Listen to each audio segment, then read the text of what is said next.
ESL communities and emerging technology. How do older students fare against technology?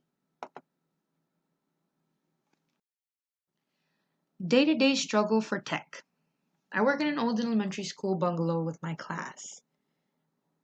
We only get the room Tuesdays and Thursdays. We only get about 2 hours, and we do as much learning as we can in that time. We don't have computers on site that we can use if we ever need to look up anything or if we need to register for class. Most students do not own computers at home, so the only access they have to technology is at like a library or school. If they have to travel to campus in order to do that. Being an ESL teacher and providing introduction to computer in class is complicated. Being with the limited skills that I have and my laptop by myself, it's kind of hard to try to teach them everything they can about learning and all the information they can get.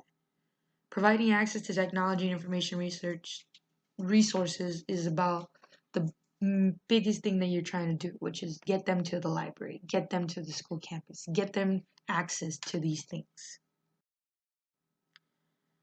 This is a test that I made on my computer, and this is one of the main uses that we use the computer for, is to just project tests so that we can correct them together and for them to learn, okay, this is how you do this, or this is how you have access to this. And it's just me on my computer kind of showing them and bringing them this information.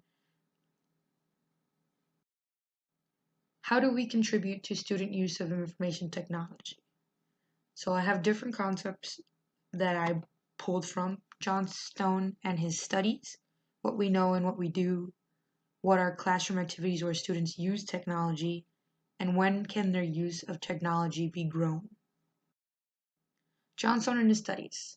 Richard Johnstone reviewed many varying studies. He did like many different studies regarding different people in different countries, in different backgrounds, different ages, and they just covered a big array of things where they just got information about the kind of the information just in general about how students learn and what works and what doesn't. Some were regarding foreigners learning English, some were regarding English speakers learning a foreign language, and there were just many similarities and differences between the two groups. What we know and what we do. This is a very straightforward slide. So we know our students are lacking means to speak English. So in our courses, we teach them basic conversation skills. Some groups of ESL students lack fundamental understanding of technology as well, like we've talked about earlier. Uses of computers. Some of them are older. They grew up at a time where computers did not exist. So it's a lot harder for them. So we present the different uses in class and assist where we can. There are many different kinds of ESL students, like we talked about. There are kids who come from kinder, and there are people who start like at the age of 50 at trying to get their GED. So we have to change and adapt as teachers to accommodate. What are classroom activities where students use technology? When we initially start the class, each student has to use the computer to register. That is the first use of technology in class. I have to bring them my laptop and have to explain how to sign on to the actual portal, and we go over the different sites that are linked on our school website in order to assist them on their department. And then in order to gain information about the language, students must use their phone and those people around them to gain more knowledge and practice. Many students use their kids, television, friends to like kind of get the information in between them. How do I say this, or what does this mean? Can you explain this to me? It's more of a person-to-person information communication type thing community. In their free time, students are advised to practice and go to their local library for research. I always stress to students, make sure you talk to people. Talk to people at the grocery store, talk to people at the bank.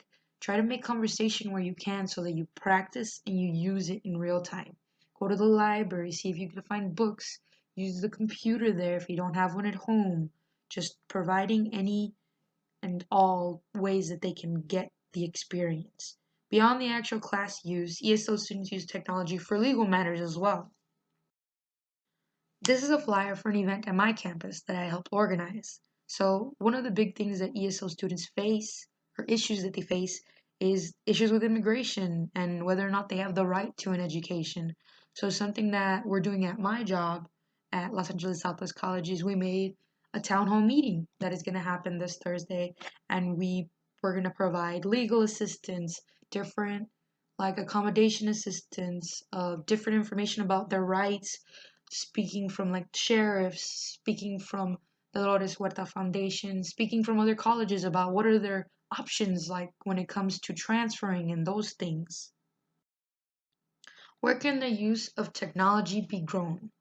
Many of my students are older or easily discouraged when it comes to trying to get new information through a computer.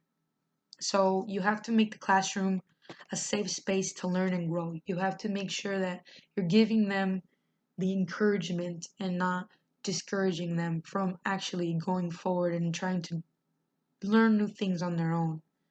Mm, So one thing that the old teacher used to do, she used to take day trips to campus so that she could show them their school, the school that is theirs that they might not like really feel connected to. Show them the library, the different resources that are available to them.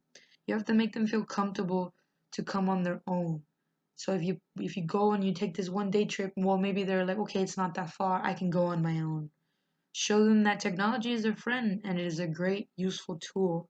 So a lot of the issues is that some of them are like, oh, it's too complicated, I don't know what I'm doing. So you have to kind of show them that no, like there's easy ways to figure out what information is where. And then one of the big things is make a website that is easily accessible to them. So make sure that you're presenting the information to them in an easy way. So if you send them a link, maybe you text it to them, something that they could just click and access through their phone. It's a very simple way to just make it not so complicated for them.